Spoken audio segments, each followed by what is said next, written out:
Okay, dear students, I'll explain it further. So now I'll discuss the latent heat of fusion or melting of a solid. I've already discussed it. Now in a scientific manner we'll discuss it. So now what is actually heat? What is the unit of heat? It is joule or kilojoule. So generally we measure the amount of heat in joule. So since heat is absorbed in case of fusion or melting, so the amount of or the quantity of heat we can measure in joules. So latent heat of fusion is nothing but it's a quantity of heat. It's a quantity of heat in joules. We measure the latent heat in quantity of joules, which is required to convert 1 kg of solid at its melting point to 1 kg of liquid. That means we take the 1 kg of solid and we will convert it into 1 kg of liquid. So 1 kg of solid got converted into 1 kg of liquid. So a quantity of heat in joule, which is required to bring about this process of converting the 1 kg of solid into 1 kg of liquid is nothing but latent heat of fusion. For example, we can take here, there is no change in temperature. Latent heat of fusion of ice, example, 3.34 into 10 to the power 5 joule per kg. What does it mean? That to change 1 kg of ice, to change 1 kg of ice into 1 kg of water, 3.34 into 10 to the power 4 joule energy will be absorbed, will be required to bring about the change from 1 kg of ice into 1 kg of water without raising its temperature. That means it will be converted at its melting point. Converted at melting point, which is the 0 degree Celsius in case of ice. Which is in case of ice it is the 0 degree Celsius. So this much energy is required, this much joule of energy, this much quantity of energy in joule is required to convert 1 kg of ice into 1 kg of water without raising temperature. It is known as latent heat of fusion. Now I will discuss ice at 0 degree Celsius is more effective in cooling than a substance than the water at 0 degree Celsius.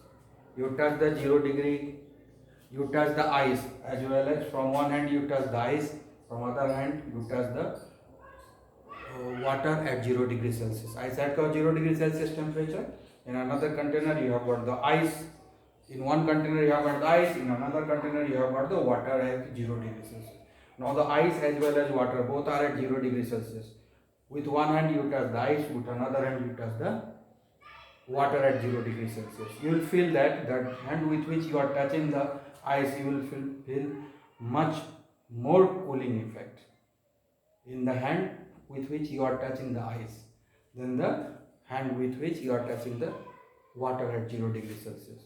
Why it is happening? That means ice is producing more cooling effect than the water at 0 degree Celsius.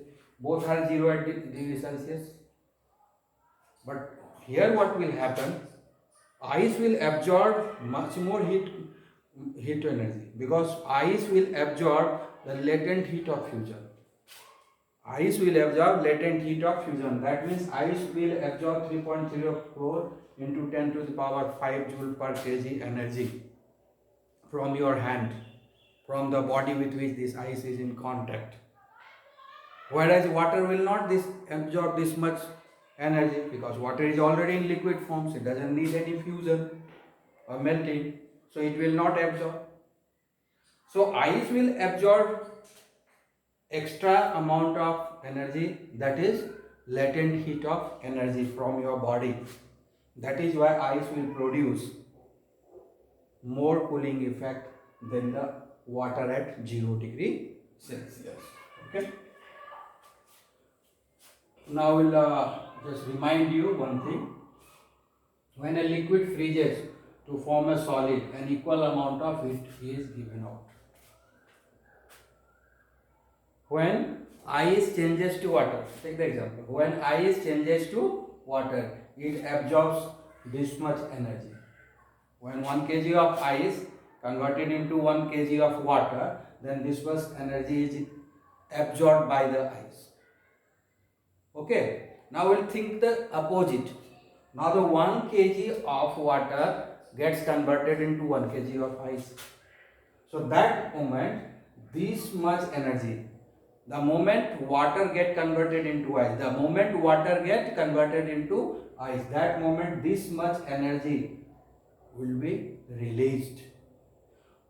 So during the process of freezing, means liquid getting converted into solid, same amount of heat energy will be released. Same amount of energy. What kind of same amount of energy? The amount of energy which is absorbed during the fusion. During the fusion of ice, this much energy is absorbed. That means this much joule for 1 kg of ice it is absorbed. Now 1 kg of water get converted into 1 kg of ice. At that moment, this much energy will be released. So that statement I am writing here. So when a liquid freezes to form a solid, an equal amount of heat is given amount. Okay. So when solid get converted into liquid, that moment whatever energy is absorbed, during the process of fusion, that means during the process of conversion from solid to liquid, whatever energy is absorbed, taken up, same amount of energy will be released when the process is reversed. That means when now this liquid getting converted into solid, when this liquid get converted into solid, at that moment same amount of energy will be released. So that statement I have written here. You remember it. Sometime you may be asked. Now the next is latent heat of vaporization or boiling. Again the latent heat of vaporization is there. That means process of changing from liquid to gas or vapor. So latent heat of vaporization is nothing but it is the energy required. Latent heat of vaporization or boiling is nothing but it is the energy required to convert liquid into its vapor at its boiling point. Okay, liquid at its boiling point. When get converted into vapor or gas, then the heat whatever absorbed in this process, that heat energy is known as latent heat of vaporization. That means the heat required to convert liquid into gas or vapor at its boiling point at 1 atmospheric pressure is known as latent heat of vaporization. The another way we can explain the amount of heat energy which is going into the liquid. The amount of heat energy which is going into the liquid to change the state from liquid to vapor. Without raising its temperature are known as latent heat of vaporization. And scientifically you can say, more scientifically, the quantity of heat in joule.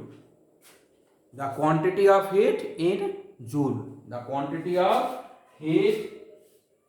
in joule absorbed during the process of vaporization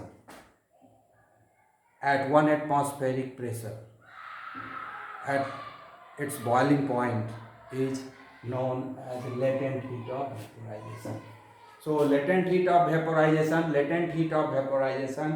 is the quantity of heat energy required to convert liquid into vapor or gas at 1 atmospheric pressure are known as latent heat of vaporization. Still more you can explain it. The quantity of heat energy in joule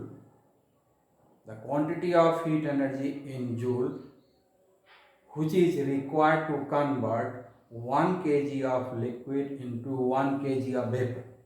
The quantity of heat energy required to convert 1 kg of liquid into 1 kg of vapor or gas at 1 atmospheric pressure are called latent heat of vaporization.